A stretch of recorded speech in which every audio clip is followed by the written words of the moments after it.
Nangamuhan ka ba?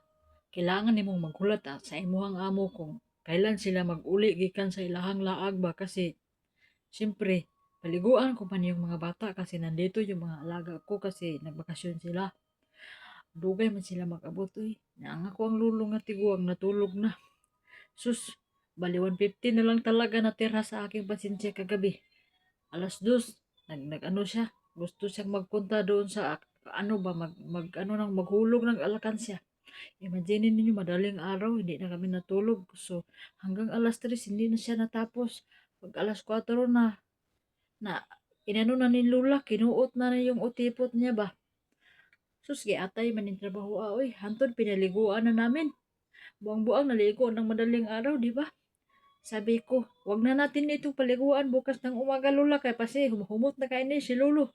Yung si Lula nga, wag mo nang liguin kasi mahumot na. Parang mabuang-buang ako dito yung matakdan ako sa kanila ba. Ang hirap talaga maging mahirap, no? Kasi kailangan mo magtiis ba para sa dollar. Sus, Diyos ko, kung ako lang siguro, hindi na ako magtiis kung wala akong anak, wala akong obligasyon sa buhay, wala akong utang, walang hiyang utang. Hindi naman ako marunong magsalita. Nabulol naman. Ano naman eh. Mahirap talaga. Kasi, pahirap ng pahirap. Ikaw na mahirap. Pero kailangan man mong magkayod kasi hindi ka magkayod, hindi ka man mabubuhi, hindi ka man makabayad sa iyong utang. Pero take note, bawal mag-ano talaga pag mangutang ka talaga, wag mong sagarin yung utang ka lang ng utang. Kung kaya mo, hanggat sa kaya, wag mangutang kasi yung utang talaga yung nagpapadagdag problema.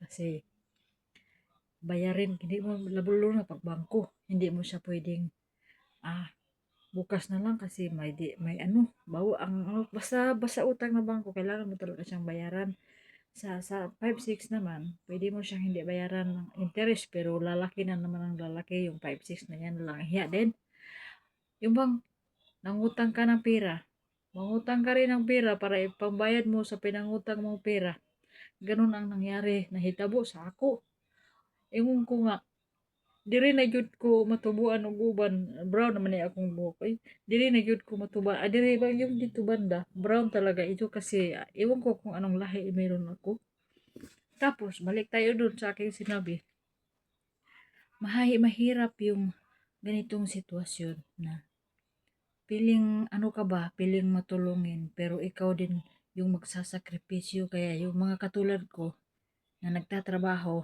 dito sa ibang bansa magtira kayo para sa sarili ninyo. Huwag kayong maawa ng maawa sa mga nangangailangan kasi sa bandang huli, tayo ang pinakakawawa.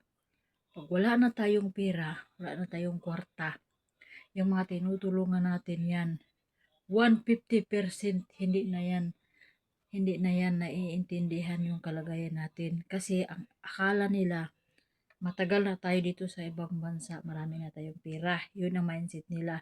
Nasa ibang bansa tayo, marami tayong pera. Kumikita tayo ng malaki. Yun yung mindset nila kasi nasa abroad tayo. Hindi nila na-appreciate yung pagod natin. Hindi nila alam kung sa gabi natutulog pa ba tayo o hindi na. Nakakain pa ba tayo. Maswerte nga lang ako kasi nakakain ako ng sobra-sobra. Yung tulog lang talaga lang hiya. Kasi sa sinabi ko na sa marami kong mga vlog na ginawa, yung lolo ko paggabi, maliban sa malakas yung kanyang radyo, maririnig ninyo, malakas din kayong hilik niya.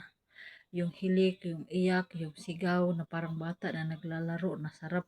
Sumbagon ba? Joke lang eh. Pero ang haba na natin video doon na nagtatapos hanggang sa susunod na pakikipagchismisan.